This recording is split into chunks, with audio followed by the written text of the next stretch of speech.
श्री स्वामी समर्थ. तुम्हा सगळ्यांचं माझ्या यूट्यूब चॅनलमध्ये मनापासून स्वागत आहे. स्वामी भक्त आज पुन्हा एकदा तुमच्यासाठी नवीन स्वामी संदेश घेऊन आलेली आहे. स्वामी संदेश सांगायचं म्हटलं तर काय या ब्रह्मांड नायकाबद्दल बोलायचं, आपल्या स्वामी महाराजांबद्दल बोलायचं. आता आपण इतके मोठे नाही की स्वामींबद्दल काहीतरी बोलू, पण तरीही आपण इतके भाग्यवान नक्कीच आहोत की आपण स्वामींच्या सानिध्यात आहोत. स्वामी आपले गुरु आहेत. आता स्वामींबद्दल बोलायचं म्हटलं तर खरं बघायला गेलं तर लहान तोंडी मोठा घास, पण स्वामी म्हटलं तर आपला श्वास, लहान तोंडी मोठा घास. स्वामी म्हटलं तर आपल्यासाठी आपला घास. कारण जसं श्वासाशिवाय आपण जगू शकत नाही, पण तसंच स्वामींच्या पाय आपण राहू शकत नाही.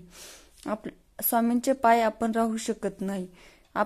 आयुष्यात सुखात जगू शकत नाही. म्हणूनच स्वामींचा आधार आपल्याला कायमच असायला हवा.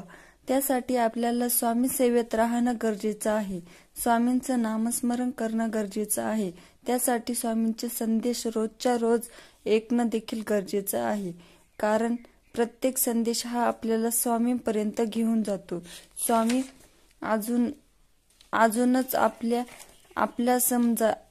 स्वामी आपल्याला अजून समजायला लागतात. स्वामींना काय आवडतं काय नाही हे सांगण्याचं काम, शिकवण्याचं काम संदेश भक्ती वृत्ती करत असते. त्यामुळे आजचाही स्वामी संदेश तसाच आहे. त्यासाठी व्हिडिओ शेवटपर्यंत पहा, आवर्जून बघा आणि आजचा स्वामी संदेश ऐकून घ्या. यानंतर सोडून देऊ नका. त्यावर थोडासा विचार करा. तशा पद्धतीने जगण्याचा प्रयत्न करा.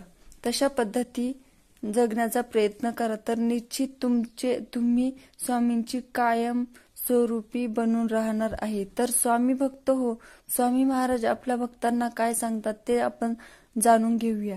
स्वामी आपल्या प्रत्येक भक्ताला सांगतात, अरे रोज उगणारा दिवस आनंदी घालवायचा असेल तर काही गोष्टी अर्जुन आत्मसात करायला हव्या. रोज दिवस उगवतो म्हणजे रोज तुला एक संधी प्रदान केलेली असते. त्यामुळे सर्वात प्रथम तू त्या देवाचे आभार मानायला शिक, ज्याने तुला हा दिवस दाखवला आहे. नक्कीच हा दिवस कालपेक्षा चांगला कसा होईल याचा जर तू विचार केला आणि सुरुवात देवाच्या दर्शनाने केली तर निश्चितच तुझा आजचा दिवस हा उत्तमच जाणार आहे. सकारात्मक पेरनं भरलेली सकाळ दिवसभरासाठी पुरत असते. म्हणूनच सकाळी उठल्याबरोबर नकारात्मक विचारांना मनामध्ये कधीही थारा देऊ नकोस. आणि जर गेलेली वेळ तुला परत त्रास देत असेल, रोजचा दिवस उगवला की तुला तुझ्या भूतकाळ आठवत असेल तर तुला त्या भूतकाळाला विसरावं लागेल. अरे जोपर्यंत त्या वाईट भूतकाळाला सोबत घेऊन जगशील, रोज तू तुझ्यामध्ये तुझा काल शोधत असशील किंवा काल तुला हवा असेल तर तूच कधी सुखात जगू शकणार नाही. म्हणूनच भूतकाळाच्या काही गोष्टींना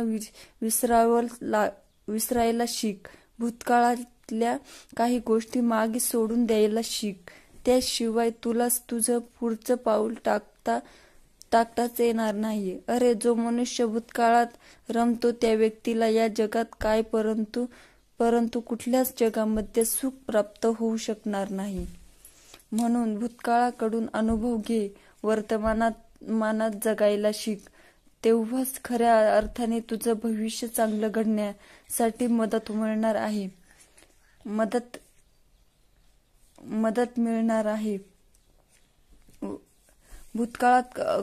भूतकाळाकडून अनुभव घे, वर्तमानात जगायला शिक. तेव्हाच खऱ्या अर्थाने तुझं भविष्य चांगलं घडण्यासाठी मदत मिळणार आहे. हे बघ, मनस्थिती वाईट असताना कधीही तुला रडावंसं आहे वाटलं ना तर तू रडून घे, अगदी मन भरून रडून घे, पण ते फक्त आमच्या जवळ. तू आमच्या सानिध्यात ये, आमच्या जवळ मन भरून रड, तुझं मन मोकळं कर. पण जेव्हा तू या जगासमोर जाणारा असशील ना, तेव्हा मात्र या जगाला हसत मुखाने सामोरं जायला शिक. कारण जेव्हा तू आमच्या समोर रडतो तेव्हा तुझं दुःख आम्ही समजून घेतो, परंतु या जगासमोर जेव्हा तू रडतो, तुझे अश्रू गाळतो, तेव्हा तुझे हे अश्रू हास्याचा विषय कधी होऊन जाईल हे तुला कळणारच नाही. आणि तुला प्रत्येक वेळेस कमजोर ठरवलं जाईल. म्हणून स्वतःला कधीही कमजोर होऊन देऊ नकोस आणि तुझे अश्रू पुसण्यासाठी या जगाकडून अपेक्षा करू नको. कारण हे जग कधीही अश्रू पुसायला येत नाही. अरे, हे जग तर फक्त डोळ्यातून अश्रू काढण्यासाठी येतं. म्हणूनच या स्वार्थी जगासाठी अश्रू गाळणं तू आत्ताच बंद कर. रे, जिथे तुला बोलावलं जात नाही तिथे तू देखील स्वतःहून जाऊ नको. कारण असं केल्याने तू स्वतःच महत्त्व स्वतःच्याच नजरेत करून घेतो. म्हणूनच हा एक नियम पाळणं तुला गरजेचं आहे. अरे, जिथे तू माणुसकी जपण्याचा प्रयत्न करतो तिथे समोरील व्यक्ती तुला माणूस म्हणून बघत नसेल तर अशा लोकांशी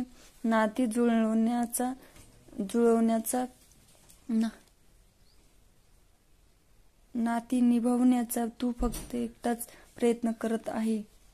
लक्षात घे. आणि एकतर्फी प्रेम असू दे, एकतर्फी नातं असू दे, ते कधीच पूर्णत्वास जात नाही. जेव्हा कधी तू नवीन करून पाहतो ना, तेव्हा बरेचदा तू लोकांचाच विचार करतो. लोकांपुढे तू एक पाऊल पुढे टाकण्याऐवजी मागे टाकत असतो. आणि ही लोक तुझ्या न आनंदात सहभागी असतात ना तुझ्या दुःखात सहभागी असतात. म्हणून अशा लोकांचा विचार करणं सोडून दे.